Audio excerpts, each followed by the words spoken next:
Warriors fans, whenever we can get a win over the Lakers, whether it's roster management, winning a basketball game, it's always a great day. And we just did that.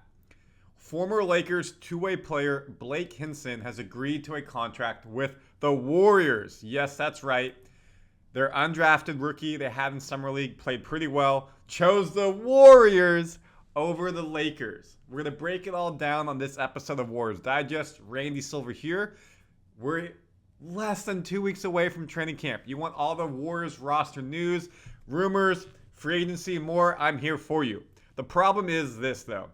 By signing him, we were already at capacity. We had to drop 2 players. So for training camp contracts, you now see Jackson Rowe, Donta Scott, and Blake Hinson. That means we lost Yuri Collins and Javon Johnson. They were waived. Bye-bye. But it's not actually bye-bye. I'm going to tell you why in this episode of Warriors Digest. They're staying in the organization, hopefully. So if you want all your Warriors news, Randy Silver, Warriors Digest, we have it for you. Subscribe, like, comment, all your thoughts, and be part of the family. So as I just mentioned, Warriors waived Yuri Collins and Javon Johnson. I hope make space for Blake Hinson.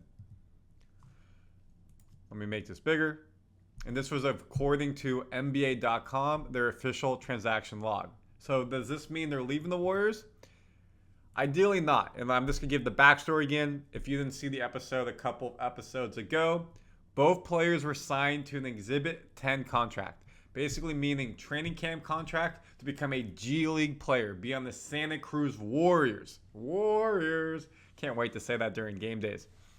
They're now on track to report back to Golden State's G League team and earn the Exhibit 10 bonus worth up to $77.5 thousand if they spend 60 days with Santa Cruz.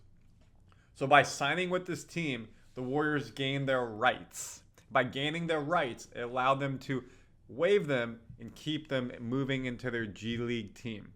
Yes, some team could potentially get them in that waiver period, but if they go off waivers, because they were a part of the Warriors Exhibit 10 contract initially, the Warriors have their rights. So they would be the first team allowed to sign them in the G League team, and it's something that they're going to do. Both these players are familiar with the Warriors organization. Collins and Johnson played in the G League last season.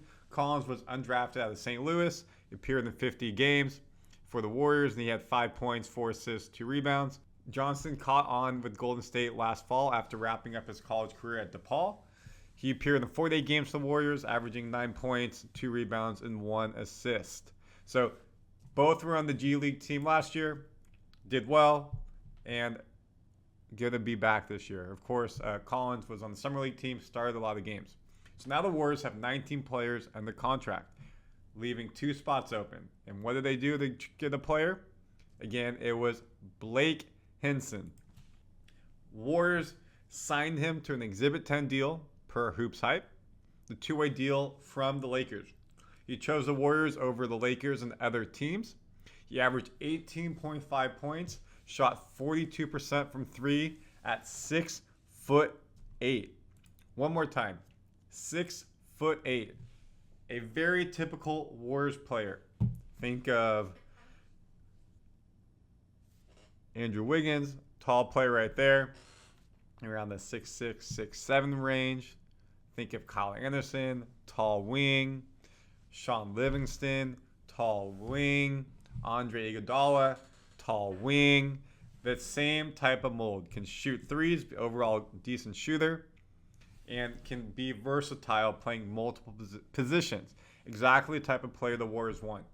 Blake Hinson is also the first player signed to Exhibit 10 contract this season that has not been a part of the Warriors organization, G League, or being drafted or undrafted by the Warriors. So this means that they liked what they saw from him at Pittsburgh and or what they saw from him in Summer League with the Lakers. Lakers probably want to keep a player like that, but they didn't.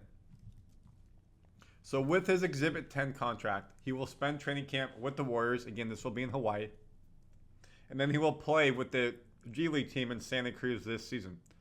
That's not as good as a two-way contract, of course, but at least this opportunity to show what he can do. So he had a two-way contract with the Lakers. They let him go, hoping to keep him in the organization, and they did not. Instead of being in SoCal, he's going to NorCal. What did he do? So what was his stat line? Why is he enticing to the Warriors? In 33 games for the University of Pittsburgh last season, Hinson averaged 18.5 points while shooting an ACC best 42.1% from three-point range. He earned all ACC first-team honors and was ranked second in the conference in three-point field goals made and third in points per game. With the Lakers in the Summer League, he averaged almost 11 points and 2.5 rebounds while shooting 33% from three on 8 attempts. So you can see there was a drop significantly from 42% ACC to 32% in the Summer League. The more you get comfortable in the scheme, the more you develop as a professional player. Expectations are you hopefully can get around that 40% mark. 42% is higher than what Klay Thompson did, higher than what Buddy Hield did. Yes, that is in college versus NBA, but shows his potential. And that's why you give him an Exhibit 10 contract. Let me go G League, work on the skills. We've seen the Warriors player development down there be great. And a lot of the players have come down, such as Jordan Poole, great shooter in college, worked on his game in G League, and became a very good shooter and NBA even better. Not with the Wizards, though. What is his stat line? What was his draft analysis? To give you fans an understanding into Blake Hinson. Again, 6'8", 230, big forward, can guard multiple positions out of the United States. His analysis. Hinson's game and potential lie in his ability to be a prolific scorer at all three levels. Through his improvements as a shooter, won't go unnoticed. He can be very effective stretch four due to his shooting range. 6'8" frame suggests he may be a bit undersized at power forward.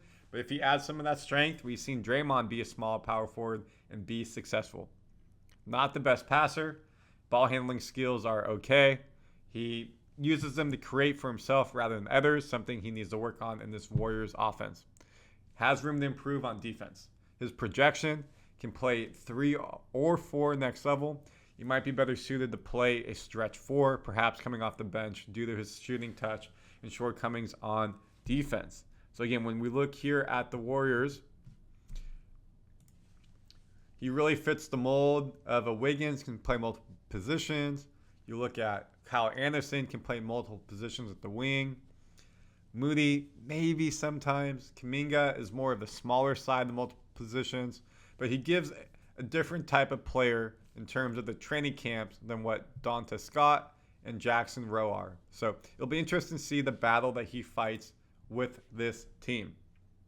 Now the question is, do you think he's worth it over Yuri Collins and Javon Johnson?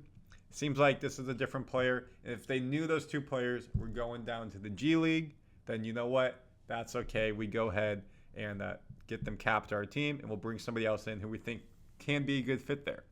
Now, you notice the whole conversation, I did not mention Quinten Post. We did a big breakdown on him. This doesn't change anything. Breakdown on him last episode.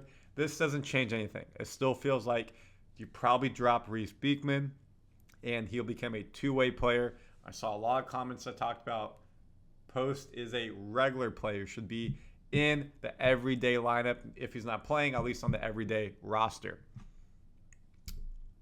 Cliche, time will tell. Obviously, we'll figure it out. We know he's been around the Warriors organization. He's capped to the Warriors because we drafted him, so no other team can grab him. So don't worry, folks. But here at Warriors Digest, we keep you updated on all the Warriors news, big or small. And 2 roster moves helping fill out this G League team, potential future Warriors as they continue to develop on the main roster team, and welcoming Blake Hinson to the Warriors family. Now, of course, comment your thoughts. Let me know on everything we just talked about, and stay up to date with everything you need to know with the Warriors on Warriors Digest. We have it all for you here. Please subscribe, like, and comment your thoughts. Bye, y'all.